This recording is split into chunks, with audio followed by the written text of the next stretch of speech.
No, they nailed it. Like this is what I like, because like I was telling Charles also, Netflix knows what they're doing. They will grab an IP, Oh yeah.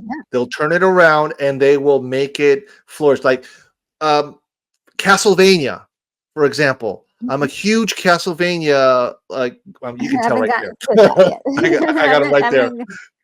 I haven't I'm a gotten huge into that yet. Castlevania. Oh, you gotta watch. Did you play the games? No, no, no. Did you never played the games? Okay, they grabbed that IP, the Castlevania IP, and they didn't go all in with the games, but they grabbed exactly what the same thing what they did with Terminator. They grabbed what made Castlevania click onto the Netflix show, and that's why that show was a hit. And now Castlevania Nocturne also a hit. So they definitely know what they're doing Mm. in their anime side with these IPs. They're staying to the lore. They're making a few changes here and there, but they're honoring what came before. But also, like I said earlier, newer generations. You get a newer generation that, like for us, that we're the older crowd here that we played Mhm. the video games on Nintendo, on the Nintendo system, and now you go now to the PlayStation, and you bring these younger people to these IPs. Like somebody who never grew up watching the Terminator, you sit them now, like after watching this, okay, you grab your kid, all right, sit down, we're gonna go watch the Terminator, and then you're gonna put them to see Terminator 2. Yeah. That's how these IPs flourish and continue during the times. Yes.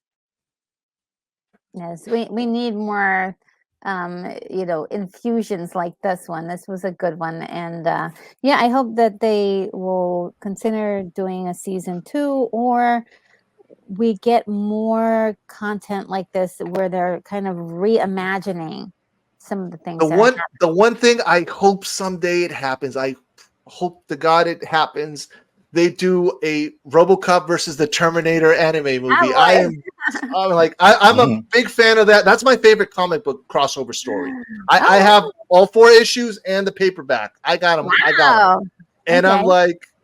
I'm like, I need to see it. And yeah, we played the video games, but I need to see it. I need to, just like you showed me right now with Zero, put freaking RoboCop there and have him go toe to toe with the Terminator. Yeah. You would all go nuts. And what I liked about this, well, I won't say. Okay, I'm trying to be very. So this was when a lot of the ideas that are in Zero is actually some of the ideas I was talking about on that show that I was hosting, where I was talking about possible ideas for the Terminator, where there were possibly multiple computer programs out there that could interact with each other. One of them we were talking about the Matrix and sort of being part of that world, and Blade Runner, and who else did we? Blade Runner, um, and there was a few others. But in the story that I was kind of developing, I was developing like multiple locations and cities that had been developing AI computers that were designed to do a lot more than just what they were doing. I saw this one movie called The Corbin Project, um, or The what again? I'm sorry. Colossus, The Forbin Project, and Okay. it was done in the 70s, and it's basically like a Skynet story, because we had two supercomputers from different parts of the world, and they talk to each other, and once they talk to each other, oh, it's on, and they basically control the world at that point. But it's scary what they are able to do. um, and so it's one of those things. It's maybe a primal fear that we're going to create a machine that's, that can wipe us out, but also that if you follow robotics, there are Oh, multiple people who are all over the world that are designing AI and robots of high sophistication. So there wouldn't just be a Skynet. There would be multiple um, areas where there were intelligent computers that could talk to, partner with, or maybe even be fight against. They can consider each other threats, and that could be also another piece of conflict. So we were talking about all these really sophisticated ideas that we want to see in Terminator, and that we should, what has been really hurting the franchise, I think, is really trying to revisit this the same story, but not Hmm. bringing anything new to it that's really Yes, compelling. no fresh ideas. And one of the other things is that, yeah, no fresh ideas. And especially the last one really kind of dismantled everything. They killed John, which they didn't have to, but also they didn't do anything with Sarah, which is like Sarah Connor is really a big part of Terminator, and they kind of made her like this brute kind of character. Yeah, that the Instead of, Terminator Dark Fate was just a quick cash grab for James Cameron. Like, yeah, okay, I'll pay me X amount of money, and I'll say, yeah, the movie's great, and boom, whatever. Even Arnold in an interview, he's like, it's like, yeah, like whatever, you know. So yeah, it, and I thought that they dismantled all the characters. They they took them. did, yeah, yeah, And they did. the Terminator is no longer scary. He knits. Like, what is going on here? We're just destroying all of these iconic characters. I feel like Terminator Zero brought back the fear of just a plain old regular Terminator. Like, I'm not sure exactly which model he was, but they're what they can do is pretty scary and Yeah, he's stalking reminded us. you. He's stalking you. He's coming for you. His job is to terminate you. And he can sound Yeah, like you yeah, and or he can any sound like you. friend. Yeah, yeah.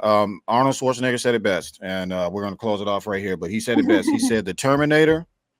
He said the Terminator is a machine. Okay. He does not look at himself. He does not look down. He does not look in any way like he's not searching for his target. That's what a robot does. The only time that the Terminator will ever take his eyes off his target is when he's repairing himself. Hmm. That's it. Okay. Yes. But all times his gaze, his scan is always on his targets.